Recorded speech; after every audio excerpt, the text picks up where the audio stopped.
ये मेंस में भी पूछा जाता है। ठीक है,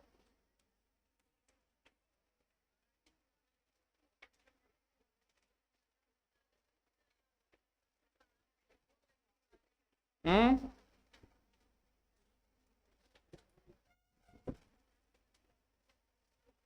हार्मोनल कंट्रोल ऑफ मेटामॉर्फोसिस।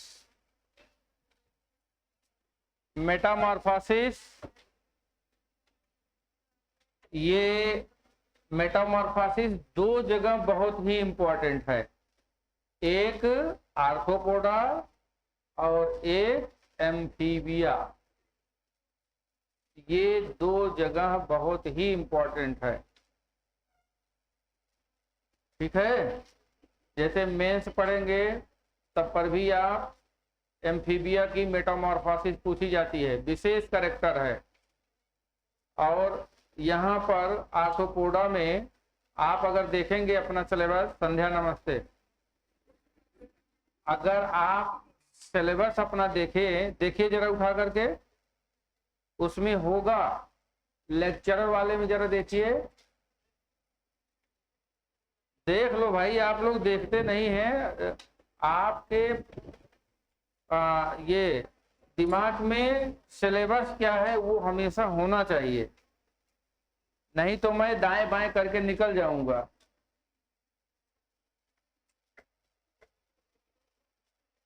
ऐसा कोई टॉपिक नहीं है जो मैं बताता नहीं हूं, लेकिन आपको ध्यान में होना चाहिए। देखो जल्दी से, है ना मेटामॉर्फोसिस इन आर्थ्रोपोडा। आर्थ्रोपोडा को देखो,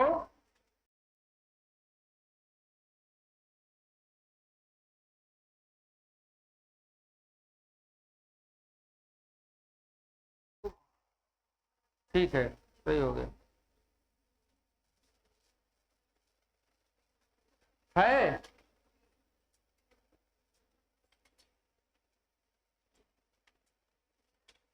आर्थ्रोपोडा जहां पर फाइलम का है सब, लेक्चरर में देखो, जीआईसी लेक्चरर वाला सिलेबस देखो।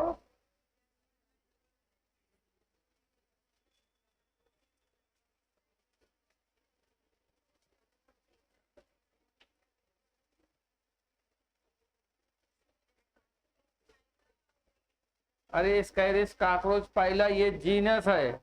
आगे नीचे देखो दिया होगा जनरल अकाउंट में। लाओ दो, सिलेबस दो।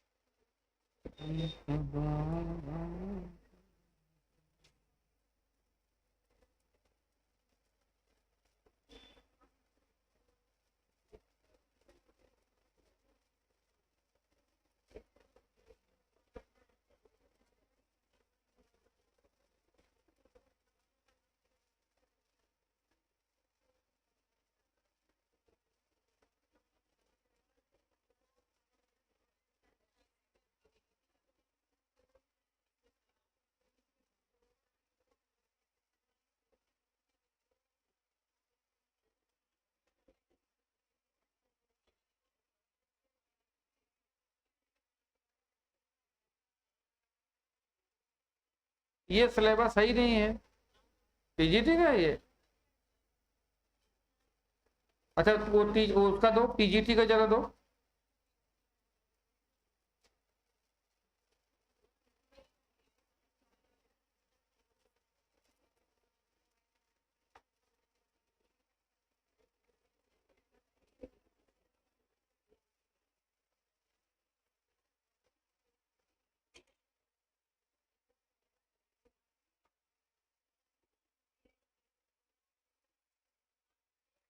हम्म,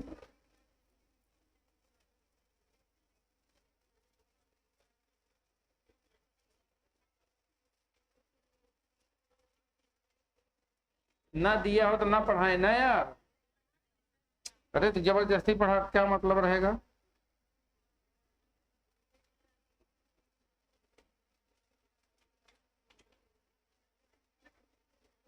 ये कह रही है जीआईसी का है ये सिलेबस।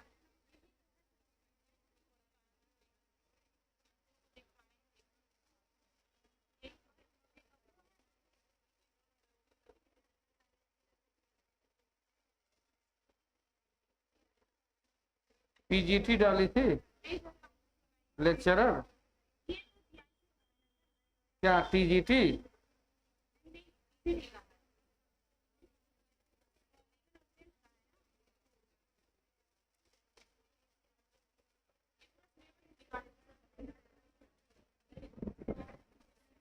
भाई हमने पढ़ा था सिलेबस, कहाँ है जरा देखो।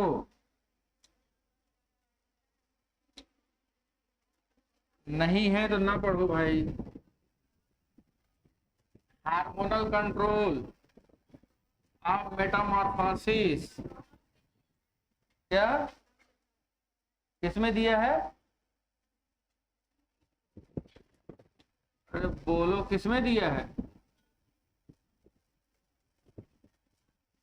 फ्राग में दिया है ना, फ्राग में तो है, फ्राग के तो बहुत इंपॉर्टेंट टॉपिक है ही है।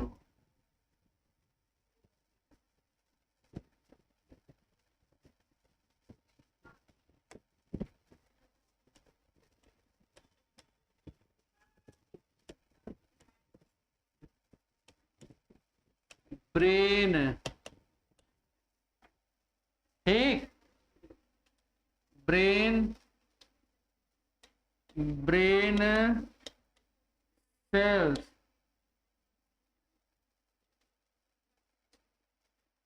आयोग वाले में भी नहीं है, पीजीटी में भी नहीं है, हाँ फ्राग वाला नहीं।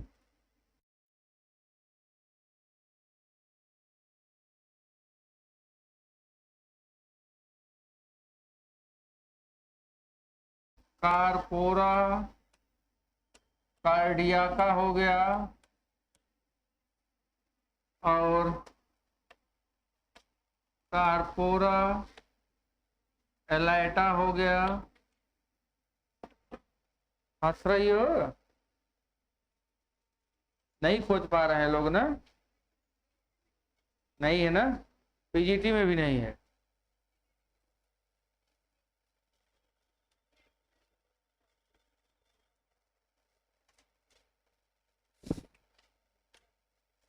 दो चीज हमको दिखाना है बस, वो तो वैसे भी पूछता है, बस वही दिखा देना है। ये है कि अगर नहीं है तो मेंस में नहीं पूछा जाएगा ये, बस प्री में तो पूछा ही जाएगा, मेंस में फिर नहीं पूछा जाएगा।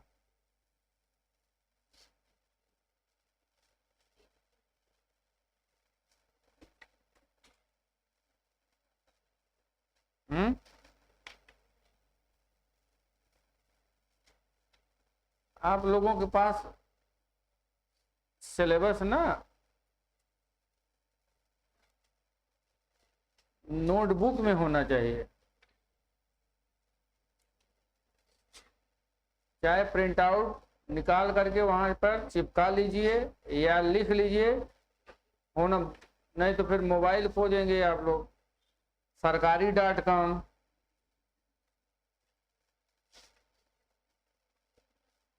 एक दिन हम अपने घर में बहुत समझाए कि सिलेबस कहे वो है, वो मतलब कर लेंगे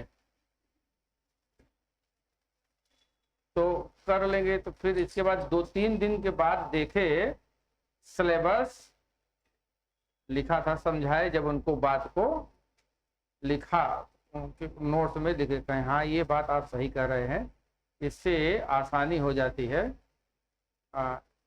ऐसा ऐसा करने में। उनके बात तो यही है ना, जब एक बार में समझ में आए, एक बार में अगर समझ में आ जाए तो सब सही हो जाए।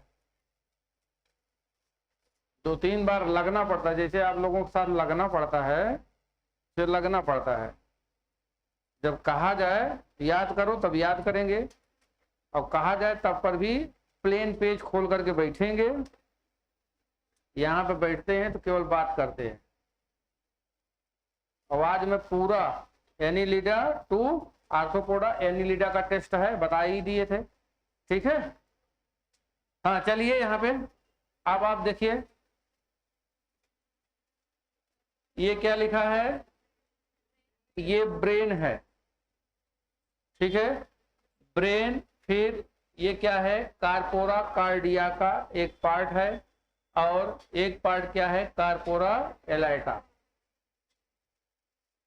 तीन नाम, ब्रेन, कार्पोरा कार्डिया का, और तीसरा नाम कार्पोरा एलाइटा, ठीक है। ये ब्रेन है, ब्रेन सेल के द्वारा यहां से एक हार्मोन स्रावित होता है जिसको हम कहते हैं बीएच। क्या कहेंगे, बीएच, मतलब ब्रेन हार्मोन होता है। ब्रेन हार्मोन कहां से स्रावित होगा,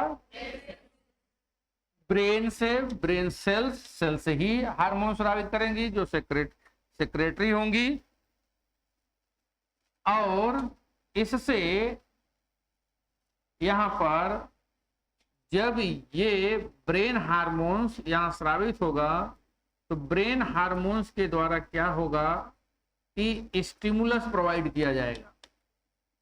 क्या होगा, स्टिमुलस, उद्दीपन दिया जाएगा। हार्मोन का काम क्या है, स्टिमुलस प्रोवाइड करना या स्टिमुलेट करना, उद्दीपन देना, ठीक है। जैसे आप बहुत सुस्त हो और मैं आपसे कह दूं कि मैं अभी पूछूंगा 5 मिनट में, तो आप तुरंत पढ़ने लगेंगे, तो मैंने क्या दे दिया, स्टिमुलस दिया ना। तो वैसे ये स्टिमुलस मिलेगा, जो स्टिमुलस मिलेगा इस स्टिमुलस से कौन प्रेरित हुआ, कार्पोरा कार्डिया का स्टिमुलेट हुआ। तो ये पार्ट भी हार्मोन रिलीज करता है। इसके द्वारा जो हार्मोन रिलीज होगा, यहाँ पर एक भाग और होता है, इस भाग को क्या कहते हैं, प्रोथोरैसिक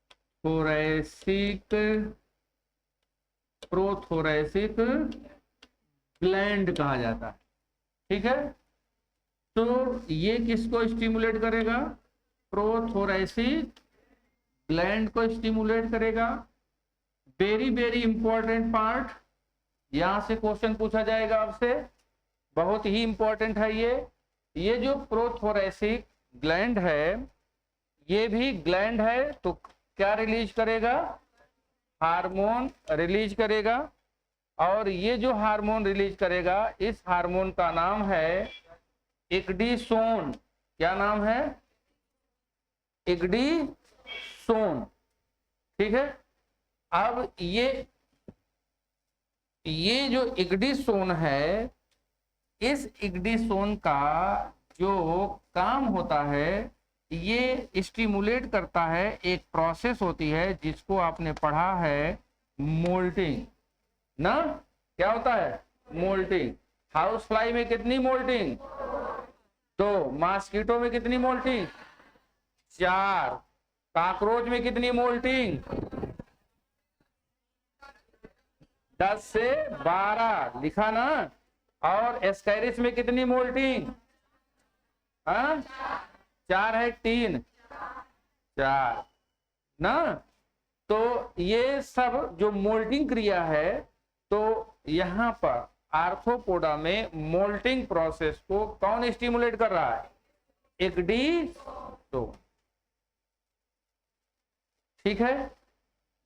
कार्पोरा एलाइटा ये ऐसा पार्ट है, यहां इसके द्वारा भी एक हार्मोन रिलीज होता है। इस हार्मोन को जेएच कहते हैं। क्या कहेंगे, जेएच कहते हैं, जुवेनाइल हार्मोन कहते हैं। समझ में आया, ये क्या है, जुवेनाइल हार्मोन, जुवेनाइल हार्मोन। इस जुवेनाइल हार्मोन ये क्या करेगा, हार्मोन है तो स्टिमुलेट करेगा। स्टिमुलेट किया, किसको स्टिमुलेट किया, मेटामॉर्फोसिस को। अगर आपसे कहा जाए कि मोल्टिंग कौन प्रेरित कर रहा है, मोल्टिंग किसके कारण हो रहा है, तो इग्डिसोन। मेटामॉर्फोसिस कौन स्टिमुलेट कर रहा है, तो जुवेनाइल हार्मोन। जुवेनाइल हार्मोन का सिक्रेशन किससे हो रहा है, कार्पोरा एलाइटा से। और इग्डिसोन का किससे हो रहा है, इग्डिसोन का सिक्रेशन कौन कर रहा है, प्रोथोरेसिक ग्लैंड। कौन कर रहा है, प्रोथोरेसिक ग्लैंड कर रहा है। समझ में आई बात, बना लिया फिगर। चलो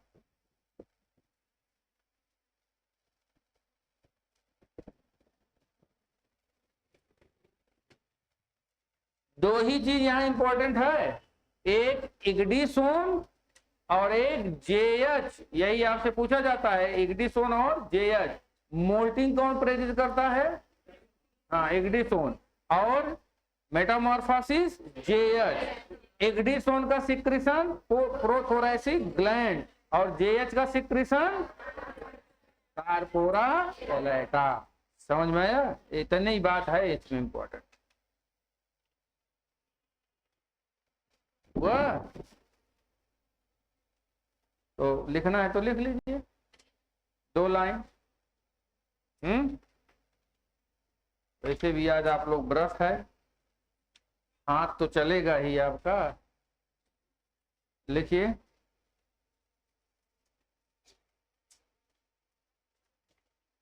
इग्डिसोन हार्मोन। पूरा लिखने की जरूरत नहीं है, केवल यही इग्डिसोन हार्मोन का सिक्रेशन, इग्डिसोन हार्मोन का सिक्रेशन प्रोथोरेसिस ग्लैंड के द्वारा होता है। प्रोथोरेसिस ग्लैंड के द्वारा होता है।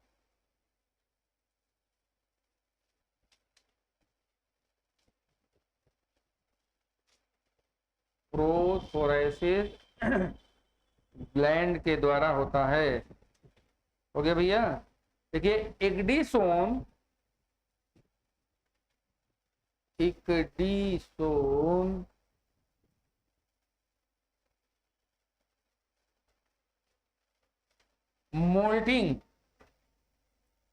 मोल्टिंग क्रिया को प्रेरित करता है, मोल्टिंग क्रिया को प्रेरित करता है।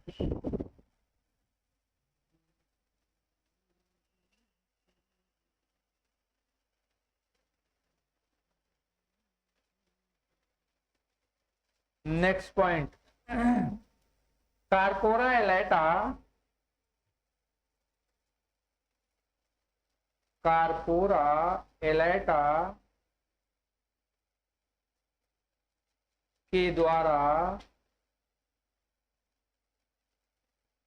जुवेनाइल हार्मोन्स, कार्पोरा एलाइटा के द्वारा जुवेनाइल हार्मोन, जुवेनाइल हार्मोन का सिक्रेशन होता है।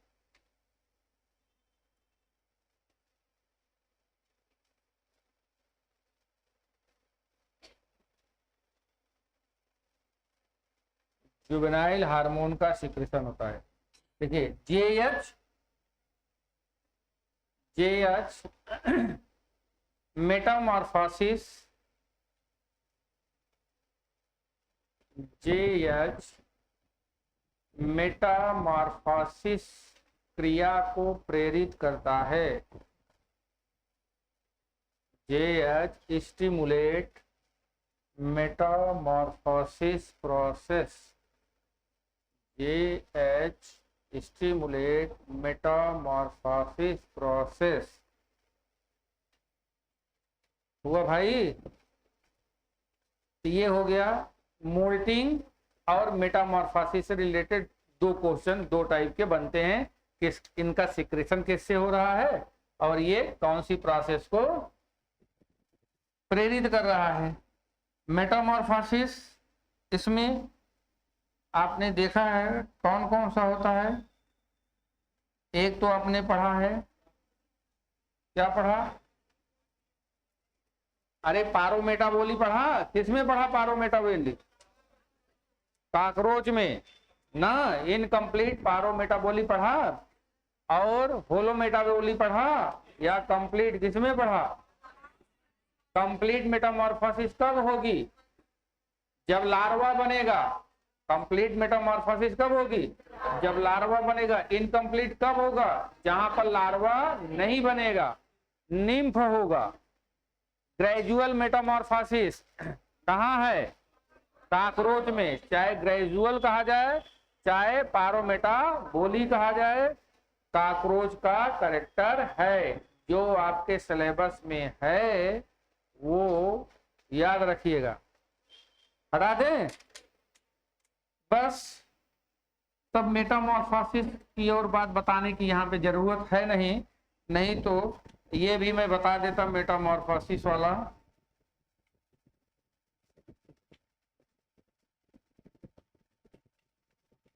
ये देखो मेटामॉर्फोसिस,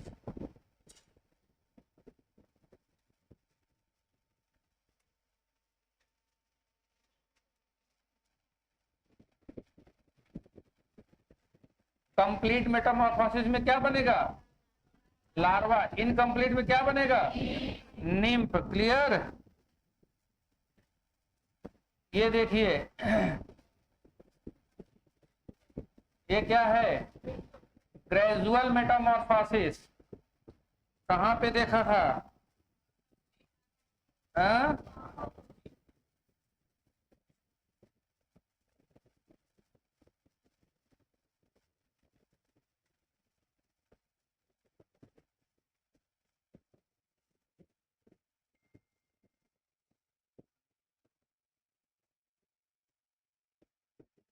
अब जैसे देखिए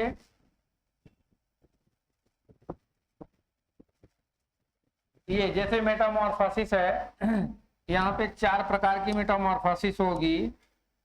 लिखना नहीं है, जैसे कह दिया गया ए मेटाबोली मतलब नो मेटामॉर्फोसिस। हेलो, हो गया, देख लिया देख लिया। तो ए मेटाबोली नो मेटामॉर्फोसिस, इसका मतलब मेटामॉर्फोसिस नहीं है। इसमें क्या होगा? निम्फ जो बनेगा, निम्फ जो बनेगा किसकी तरह होगा?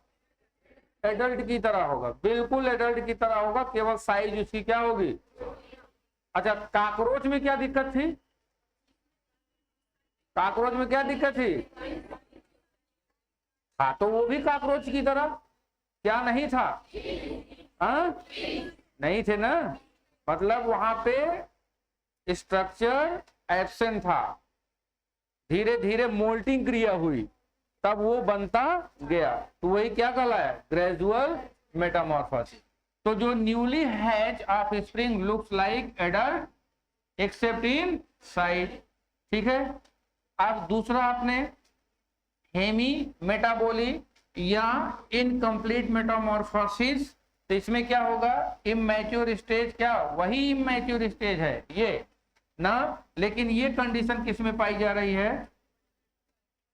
एक्वेटिक जो इंसेक्ट है, काकरोच एक्वेटिक है कि टेरेस्ट्रियल है? टेरेस्ट्रियल, एक्वेटिक नहीं है। ये कंडीशन कहां पे है? Aquatic by gills while adult terrestrial. Adult कैसा हो गया? टेरेस्ट्रियल होगा। और निम्फ कैसा होगा? एक्वेटिक होगा। यहाँ पर निम्फ एक्वेटिक और एडल्ट टेरेस्ट्रियल, नो लार्वा। फिर इसके बाद आप जरा देखिए, लिखने की जरूरत नहीं है जब नहीं है सिलेबस में, तो केवल मीनिंग समझ लीजिए बस। इसके बाद क्या हो गया?